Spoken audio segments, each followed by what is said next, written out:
এটা অত্যন্ত গুৰুত্বপূৰ্ণ দিন। চিৰাং জিলাৰ ভূটান সীমান্তলৈ চাপাগুৰিৰ পৰা আমি অসমমালা আঁচনিৰ অধীনত 250 কোটি টকাৰ এক দীঘলীয়া পথ নিৰ্মাণৰ আজি আমি শুভ উদ্বোধন কৰিলোঁ। বাছুগাঁৱত ৰেলৱে অভাৰব্ৰিজৰ ওপৰত ROB নিৰ্মাণ হ'ল, ফ্লাইঅভাৰ নিৰ্মাণ হ'ল, চিকানৈৰ ওপৰত দলং হ'ল আৰু গধূলি আমি কুকৰাং নদীৰ ওপৰতো আন এখন দলঙৰ শুভ উদ্বোধন কৰিম। কাজলগাঁৱত জিলা ষ্টেডিয়ামৰো আজি আধাৰশিলা স্থাপন হ'ল আৰু জল জীৱন মিছন আঁচনিৰ অধীনত দুটা খুব ডাঙৰ মাল্টি ভিলেজ স্কিমৰো আজি শুভাৰম্ভ হ'ল।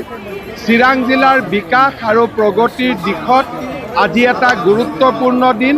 মই চিৰাং জিলাৰ ৰাইজক ধন্যবাদ আৰু অভিনন্দন জ্ঞাপন কৰিছোঁ। হ'ব?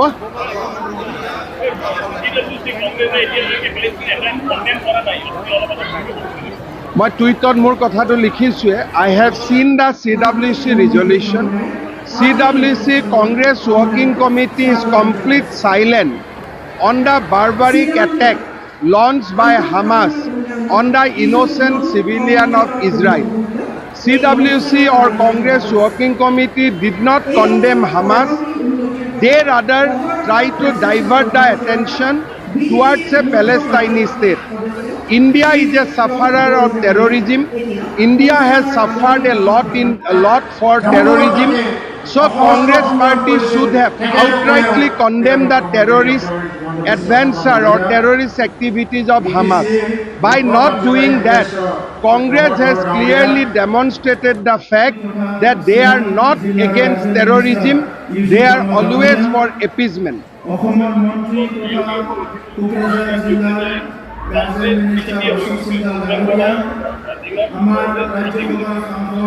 অসমত বৰ্তমান যিমানবিলাক আমাৰ চৰকাৰে কাম কৰি আছে, কোনো পলিটিকেল পাৰ্টিয়ে জীয়াই থাকিব নোৱাৰে। অৰুণোদয় ধুমুহাত, মাইক্ৰ' ফাইনেন্সৰ ধুমুহাত, চাকৰিৰ ধুমুহাত বাকী কোনো পাৰ্টি নাথাকে, অকল বিজেপি অসমত থাকিব, UPPL আৰু AGP থাকিব।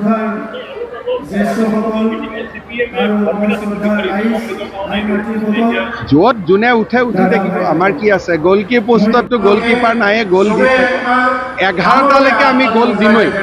12 নম্বৰ গ'ল দিয়াটোৰ কথাৰ কাৰণে আমি প্ৰস্তুতি চলাই আছোঁ। 11লৈকেতো আমাৰ প্ৰব্লেম নাই। 12 নম্বৰটোত অলপ প্ৰব্লেম আছে। 13, 14 তেওঁলোকক আমি দিছোঁ।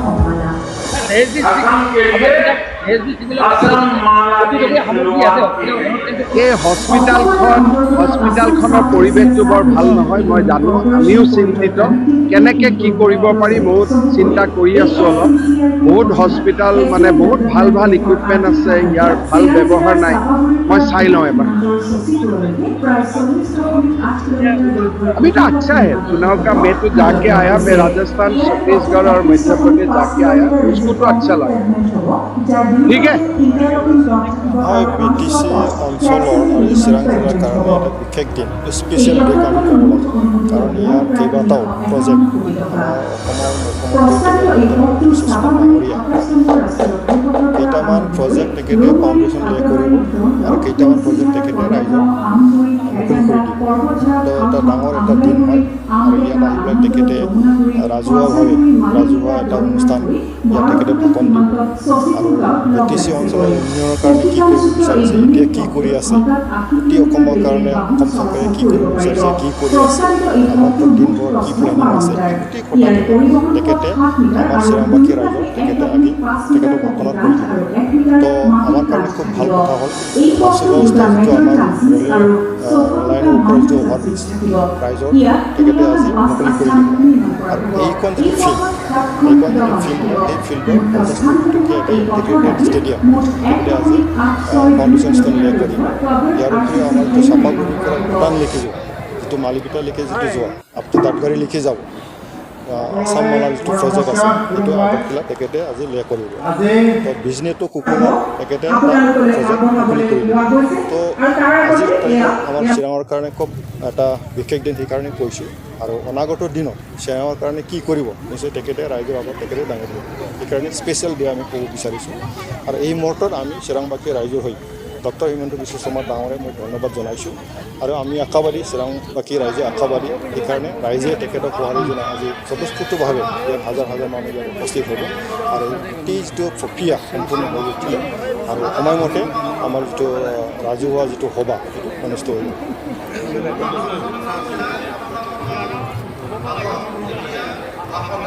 ৰাইজৰ আশাটোতো আছেই ৰাইজৰ আশাটো আছে আৰু প্লেনিংটো যথেষ্ট আছে গতিকে আমি আশা কৰিছোঁ কিবা এটা আকৌ নতুন আমি প্ৰজেক্ট পাম এতিয়া চিফ মিনিষ্টাৰ ডাঙৰীয়াৰ মুখৰ পৰা আমি শুনিম তেখেতে কি কয় কিন্তু আমাৰ আশাটো যথেষ্ট আছে ৰাইজৰ এইটো আশাটো আছে গতিকে এইখিনি চিফ মিনিষ্টাৰ ডাঙৰীয়া কোৱালৈকে আমি অলপ অপেক্ষা কৰিব লাগিব বা ইতিমধ্যে ডাঙৰটো কৰিলেই 50 কোটি টকীয়া আমাৰ যিটো ষ্টেডিয়াম এইটো তেখেতে ফাউণ্ডেশ্যন লৈ কৰিলে বাছুগাঁৱৰ যিটো ফ্লাইঅভাৰ অলৰেডি ৰাইজক মুকলি কৰি দিয়াৰ আজি ব্যৱস্থা কৰা হয় আৰু যিটো আছাম আলৰ যে প্ৰজেক্ট সেইটো খুব ডাঙৰ আৰু इ.এমৰ জল জীৱন মিছনৰ দুটা ডাঙৰ প্ৰজেক্ট তেখেতে আজি ৰাইজক মুকলি কৰি দিব গতিকে অনাগত দিনত যিটো প্লেনিং কৰা হৈছে সমষ্টি হৈছে তেখেতে যি ধৰণৰ ইনফ্ৰাষ্ট্ৰাকচাৰ ডেভেলপমেণ্ট কৰাৰ কাৰণে যিটো প্ৰক্ৰিয়া লোৱা হৈছে যেনেকৈ কোৱা হৈছে ডিষ্ট্ৰিক্ট কমিশ্যনাৰ বনোৱা হৈছে ইয়াত মানে সমষ্টি ৱাইজত কিছুমান ইনফ্ৰাষ্ট্ৰাকচাৰ ডেভেলপমেণ্ট কাৰণে তেখেতে প্ৰক্ৰিয়াটো আৰম্ভ কৰিছে গতিকে অনাগত দিনত আমি ভাবোঁ হ'ল BTC অঞ্চল হিচাপে